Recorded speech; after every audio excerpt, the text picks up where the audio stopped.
Hi, everyone. I'm Michelle Jobin, and you are listening to Time to Talk, a podcast for caregivers. This podcast is dedicated to helping family caregivers in Ontario. Through expert tips and resources, you will gain knowledge and validation for the ups and downs that come with caregiving. More importantly, you'll learn that you're not alone. It's so important to take this time for yourself. We're glad you're here.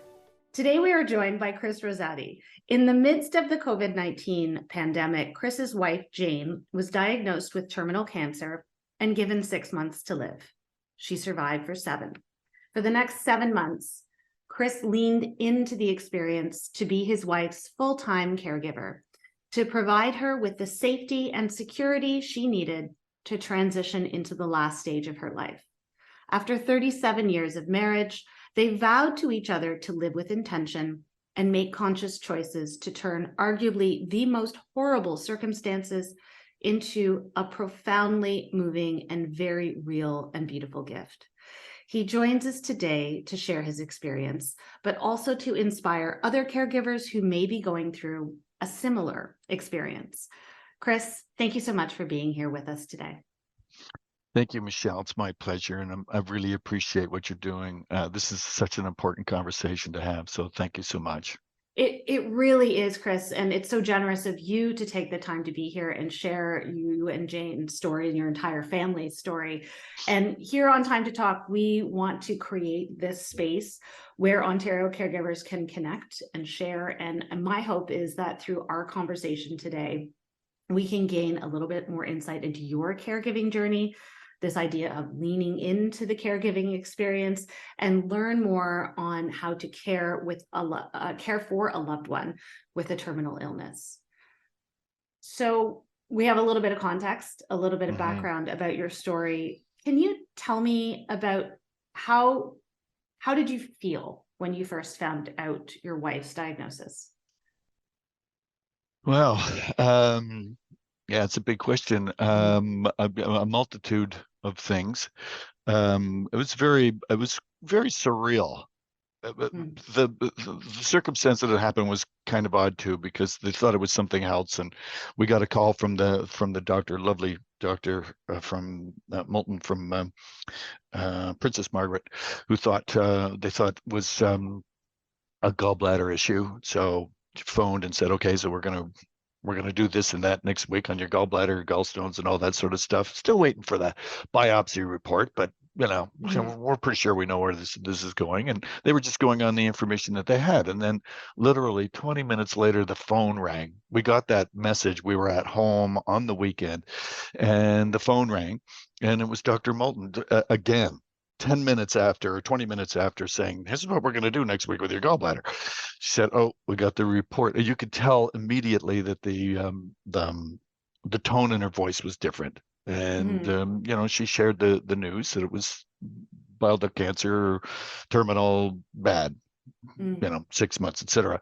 So we hung up and were quite speechless, and I was fogged and dazed and surreal, but I immediately recognized that I had to be, this wasn't about me, and I had to be clear, focused, present, because I had to take care of my wife. We'd been together for 37 years. That's my girl, Yeah. So it was my job to get it together.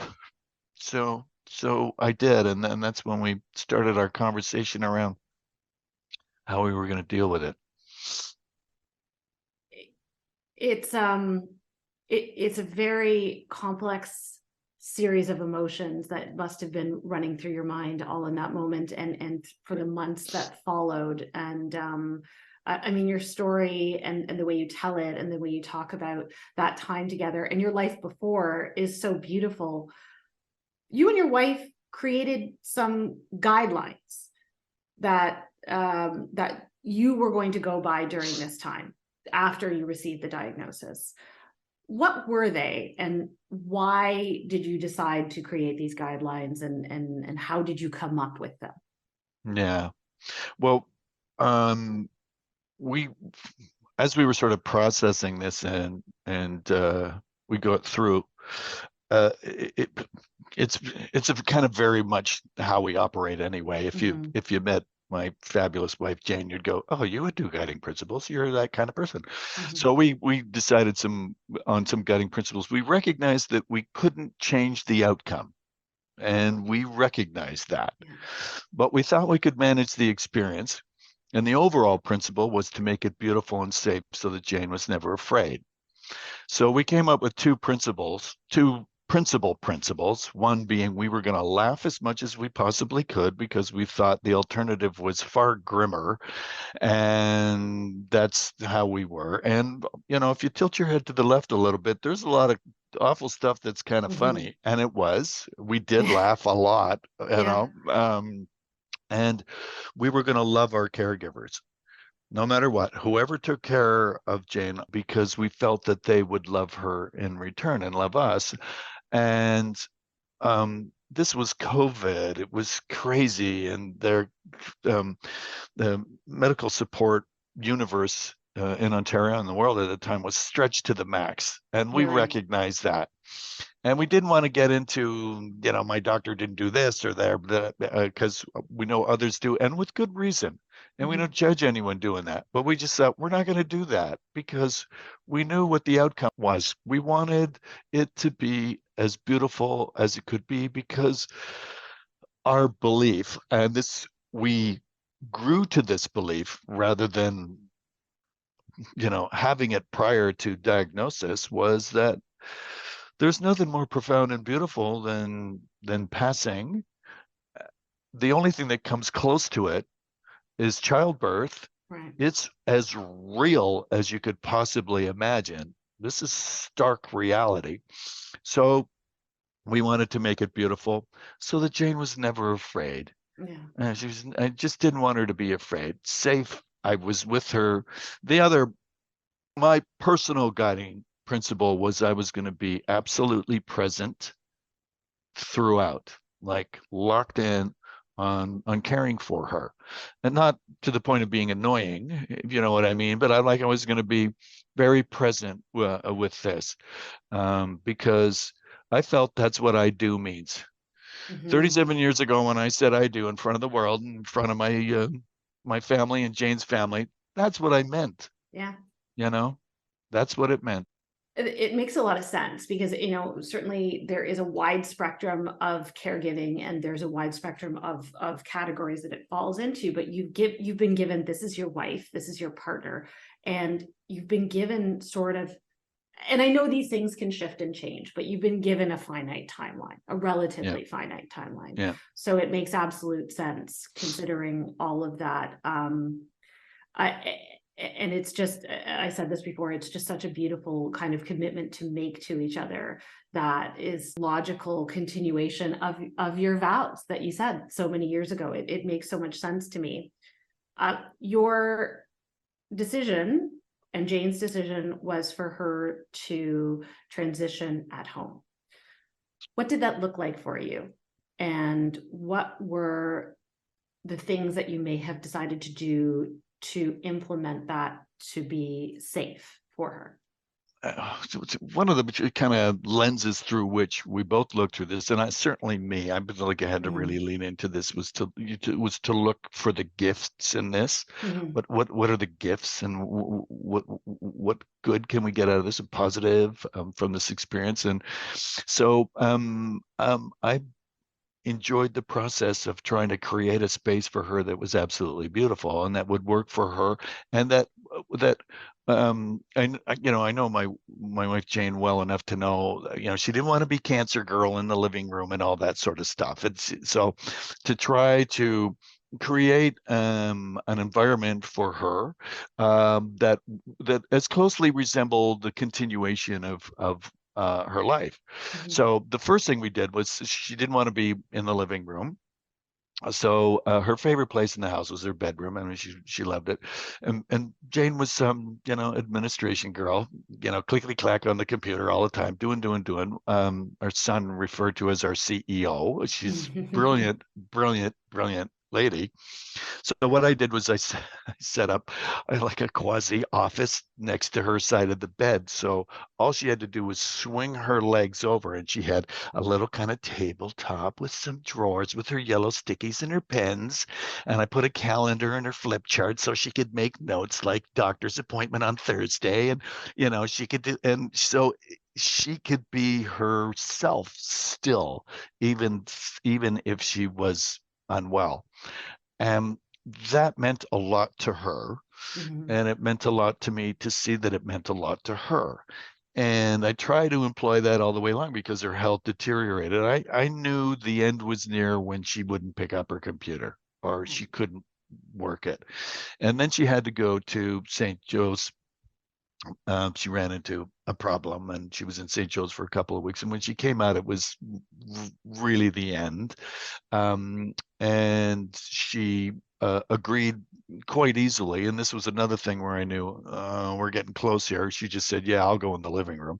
Right. So with Maria Rugg, who's the clinical nurse specialist at St. Joe's, and the awesome people Lorraine and Mary Lou from and the team at Dorothy Lay Hospice, we worked together, and like I didn't know what I was supposed to do. I mean,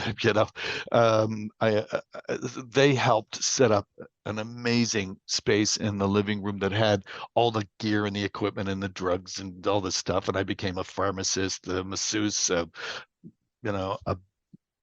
cleaner. I mean, I did like everything. And so we set up in the living room, but we had all the mechanics of healthcare, but also tons of photos of the family and flowers. And there's a fireplace here, and we just made it beautiful. And she was really, really content here. I also created a space just adjacent, which is where our dining room is. Took all the dining room stuff out of there and put couches in there. So if people came over and Jane was sleeping, and we could sit over there and we could have a nice visit. And so we created this space here, which she was very comfortable in. And I've slept right next to her. I created a little place for me to sleep. So we shifted gears as we went along, and I tried to be as sensitive as I possibly could to, I know, knew Jane. I mean, I know her, and I knew what would make her comfortable, and then she would articulate that, and she was very comfortable through the whole thing, even though it was horrible and there was a lot of terrible stuff that happened because it happens with terminal cancer. Mm. Um, but I don't think she was ever afraid, and the environment really helped a lot with that. You paint quite the picture of the sort of the totality of being a caregiver for a loved one with a terminal illness. Just that you all the different roles that break down within the role of caregiver, and it's so thoughtful the way you went about this to construct this space that felt safe and felt welcoming as things went along. You also mentioned your son. I believe you have adult children at Yeah. this time. This is an entirely different part of the picture. I've been an adult child of a parent who had terminal cancer.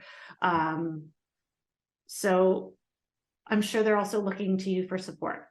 So how did you support your children during this time? And was it difficult to navigate supporting your wife and your children and being sort of in the middle of all of that? Or is that something that worked very well? Well, it was difficult, for sure. There's no doubt about it. The two kids, they both experienced it very differently. So our daughter who's got a lot of business outside. She's lives in Quebec, but so she was going out and coming in and going out and coming in. So her experience of it was very different. Whereas our son lived just down the street.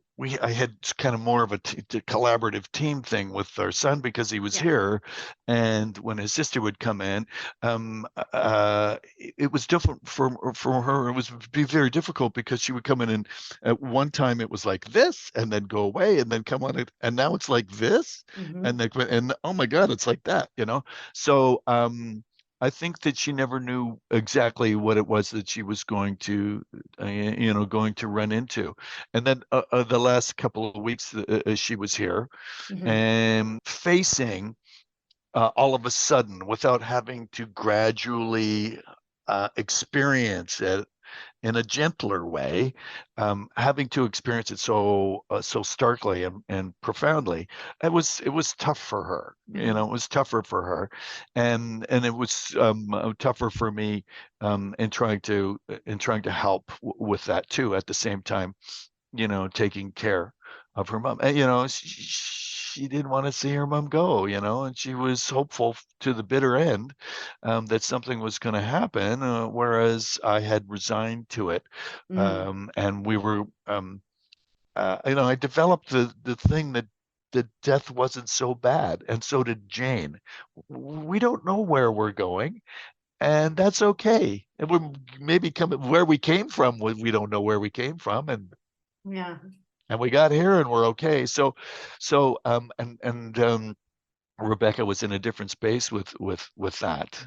Um, it was really kind of an interesting thing. I must say that I did spend a fair amount of time, you know, trying to objectively look at what was happening, sort of take Hmm. myself out of the experience and Which is see, hard. yeah, yeah. What am I learning? What is this really? What am I seeing? I mean, this was all part of leaning into it. I really Mhm. committed to being present to this, because, like I say, there's nothing more profound than this, really. Absolutely. You also mentioned some of the great healthcare professionals that you worked with when you were talking about how you set up the space at home Mm. for your wife, and you mentioned St. Joe's. Have Can you maybe expand on resources in the province or city that helped support you at that time, or that you know of that can maybe support some of our listeners that might be caregiving for someone with a terminal illness? Right, right.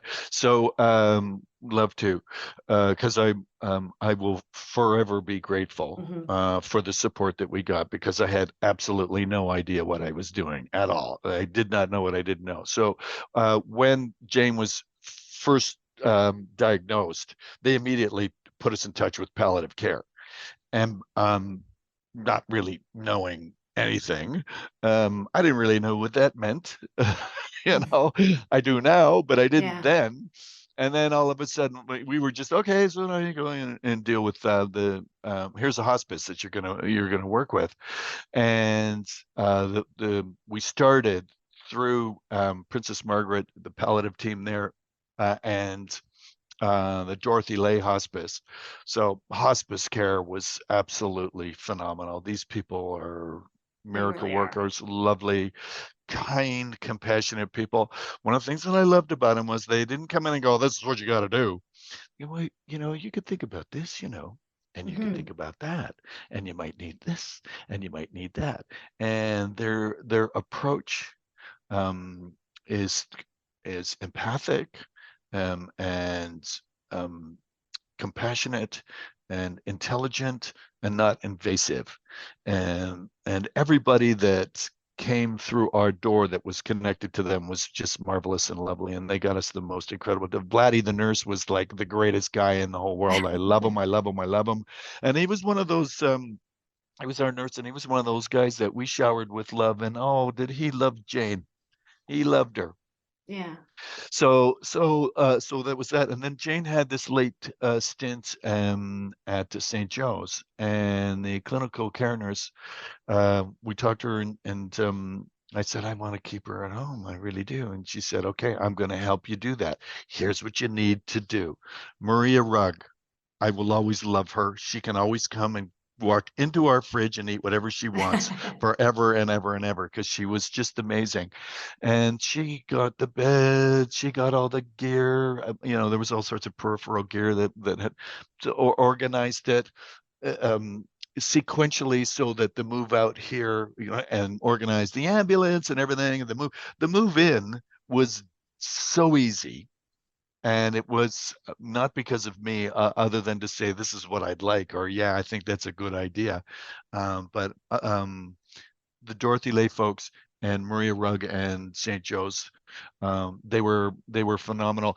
And I would also add, they came to me. Like, I didn't look for them. I was, when the the the most stark conversation, the first stark conversation about this is like Mm. your wife is going to die soon, was with the palliative care doctor at Princess Margaret, and it was baffling and confusing for me. I didn't really know. We were both kind of. That was really hard to hear. Like, this is how bad this is. Mm. So they said, and so during that conversation, they said, we're going to connect you with Dorothy Lay, and the two of us were in a fog, and so I contacted Dorothy Lay, and they took care of us. So the point being is, I didn't look for them. They came to me, and that's the kind of the support that we got. But for those that don't have that luxury and it doesn't happen to them, the hospice world is a phenomenal, phenomenal world. These are amazing, amazing people. Yeah. And so if for any reason someone in a similar situation isn't getting that sort of information or help, definitely ask for it. Yeah, yeah. Because my experience, the palliative care teams that I've dealt with are just the same, just wonderful, phenomenal people, and it Yeah, made yeah, it yeah. better. And I would add that I think there's a misconception about the term palliative and hospice. I think Mhm. people look at it as, well, if you get into palliative care, just recently, my older brother passed away about 2 months ago, and he defined a palliative care and hospice care as death. And it's not necessarily true. It's about making sure you're comfortable and well taken care of, and you have what you need. And you know, Yeah. you know, death may be the eventual outcome, but they're there to make sure you're comfortable, not necessarily to cure you. That's the other doctor. The hospice and palliative care is to make sure you're okay. And I think people shouldn't be afraid of that. There's comfort there for your loved one and for yourself. Because I'm was in a spousal bereavement support group through the hospice. We just finished our stint, and it was phenomenally helpful. They helped Yeah. me as much as they helped Jane. Are you feeling overwhelmed and exhausted as a caregiver? You don't have to go through it alone. With peer support from Ontario Caregiver Organization, you can connect with people who understand what you are going through. Together, you can share experiences, provide advice, and gain the strength you need to keep going. Get the support you need today at ontariocaregiver.ca/peer support. It's an important resource, I think, that people should look to tap into should they need it. And like you said, and it's provided additional support as you've gone along. Mm. Beyond perhaps, or this could include, the professionals that you've mentioned, when you were first caregiving for your wife or during that process, was there someone that you can think of that listened or gave thoughtful advice to help you on your journey? We kind of wrestled with this on our own, but I've got an older sister who Mhm. was a 40-year geriatric nurse. She's done this Okay. before, so she was super helpful. My two sisters were amazing. I come from a family of 6 kids. Wow. A lot of cancer in the family, which is heartbreaking. But my two sisters, I've got an older one and a younger one, were phenomenal. And when it came to um, navigating this sphere of terminal illness. My older sister Donna was very familiar with it, and it was really interesting. So we would get the reports and documentation. So here's where you're at, and we would send them to her. She lives in Vancouver, and then she would interpret them for us, and particularly the first one, which was basically saying this is really bad, and the delicacy which she moved right into nurse groove, and the way she talked to Jane about it was really beautiful and interesting. She told her this is really bad without telling her it's really bad. Mm. And the first thing she said was, "How would you like to live the remainder of your life?" Wow. And so we talked about that, and that helped a great deal. Listening to her talk to Jane, listening to my sister talk to my wife, was very informative for me and how I would speak with Jane. That So is that helped a lot. That's fantastic. That's a great gift to have. I want to think about how I want to ask this question, because I think, from the moment that you hear the diagnosis, like you mentioned, it's a whirlwind of emotions. It's surreal, as you mentioned. There's a lot happening. Was there a moment that you realized, I'm a caregiver? That was your role, or is this something that you thought about, the definition of your role in your wife's illness? Was there a point where you realized that that's what you were? What a great question. So it's kind of a dual thing. In a way, I always felt like from the moment I said I do, I always felt like I had like a caregiver component to my life, to my relationship with my wife and the kids subsequently. So in a way, this was a transformation of or an intensification of that role, and a real focusing of that role. But there were, I would say, there were a couple of moments where I was really alive to the fact that this is what I'm doing, and this is what this is. And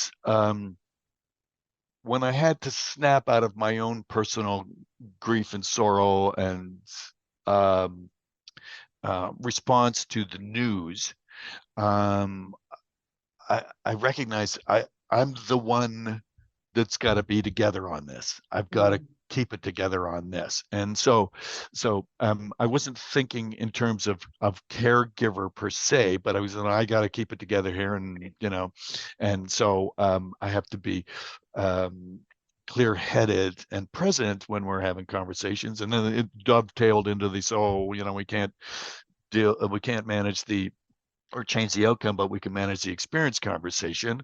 That came out of, okay, you know, gotta do this. Then the I'm a caregiver reflections came when I started experiencing the breadth of caregiving. So it's broad and deep.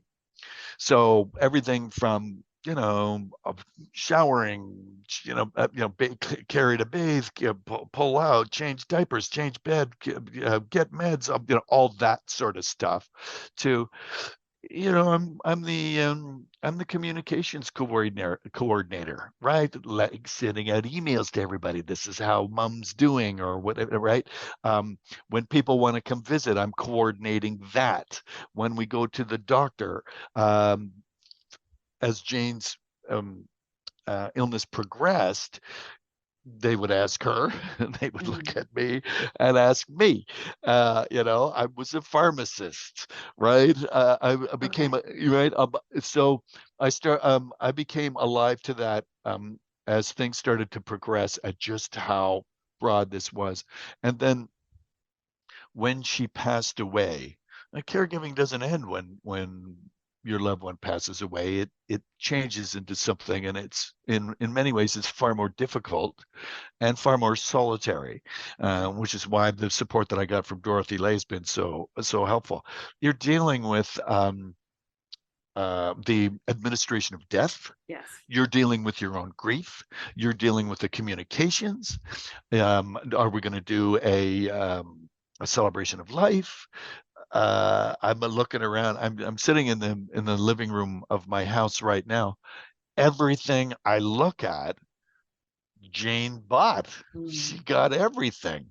I've got a guitar in the corner over there that's not supposed to be here, but she's not here to tell me to get that thing out of here. Fair enough. So, but um, the the becoming alive to being a caregiver is one thing, but with it comes the, oh my God, this is what this is. It's way broader and way deeper. And I still feel like I'm in that mode, and she's been gone for 8 months. Yeah, that makes sense. It does feel like in many ways it was sort of not, it's never the, it's a logical continuation of your role as a spouse. It's not one that you want to happen. But if you accept that as part of your vows, like you've mentioned before, or part of the relationship, whether it's a different relationship with a loved one, a parent, a child, etc., it does make sense. But you're right, caregiver is multifaceted. Yeah. And that there is a point where that hits you sort of like, okay, I'm everything right now. And to that point, was there anything before you became a caregiver that you wish you had known that you can perhaps share with our listeners that might help them? I think the breadth and the depth of responsibilities. So if I knew it was going to be this multifaceted, it probably would have helped. Um, there's and people change when when so like our relationships with people, Yes. they changed, and in very unexpected ways. Some people deal with this sort of thing very well. Some people want to save you. I've got enough chicken soup, to feed your family and everybody listening. And I got pasta. I mean, there's been a lot of that, and then there's some people who are extremely uncomfortable with it, and they withdraw, and so that's a thing, there's so much work in caregiving that you can't get too caught up in that, but it's a bit surprising. But the breadth and the depth of responsibilities and things that you end up having to negotiate, was something that I didn't expect. There's no way of projecting yourself. I would say this: there's no way of projecting yourself into this. You can think about this all you want, but until you get there, you don't really have a visceral feeling of exactly what this is. And part of that is the breadth and the depth of it. Is there anything, did you have time to take care of yourself during this time? And if so, is there anything that you did that felt like that you were taking care of yourself? Well, yeah, so I play music. So and I set up a rehearsal space downstairs. My bands came. I play in two bands, and they came and they played, and Jane would go, "Can't you play some Linda Ronstadt? Enough with that Radiohead. Jeez, man." You know. But that helped me a lot. Yeah. And the other thing too is I really concentrated on trying to find the gifts in this. And buried in all that horror, there are gifts. And to try and find the real beauty of this experience, the reality of this experience. And I tried really hard to find that. The guiding principles really helped. And I would say this, and it was hard. We had some terrible stuff happen. But Jane said to me a month before she died, "I've never felt happier." And, and that floored me. Yeah. She said it to Becca, our daughter, too. And I thought, well, we're where we want to be in this horrible thing. That's how I wanted her to feel. And so I looked for the gifts, and I played music.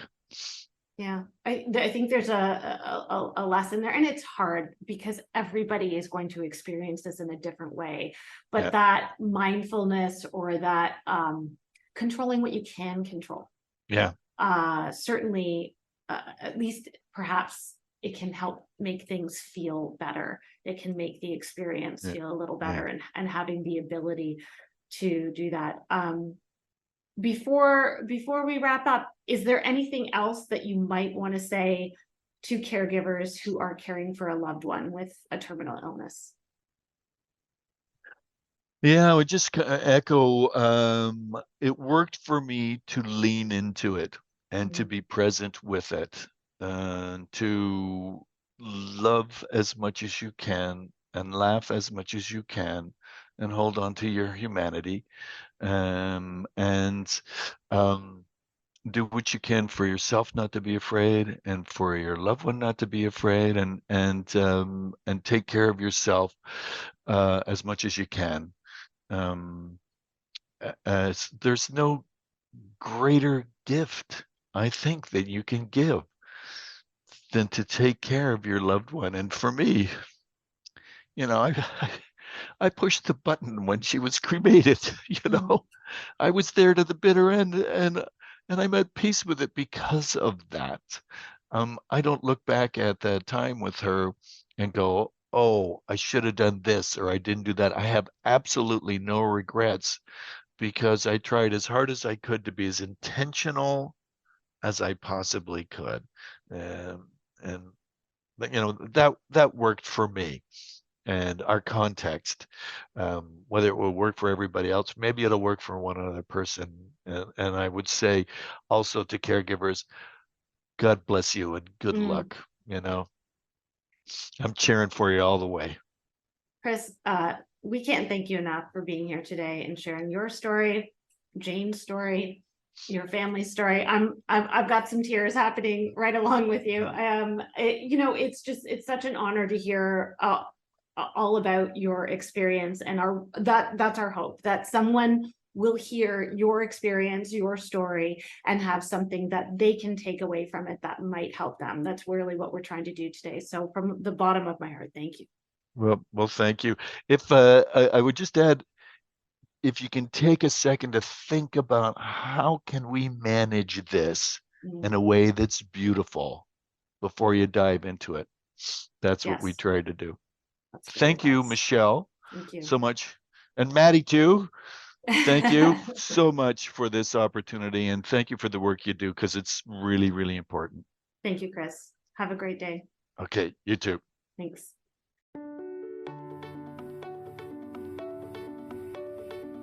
Thank you for listening. We hope you enjoyed this episode. You can access more details about support services on our website, ontariocaregiver.ca. Until next time, I'm Michelle Jobin, and you have been listening to Time to Talk, a podcast for caregivers. We hope you have a wonderful day.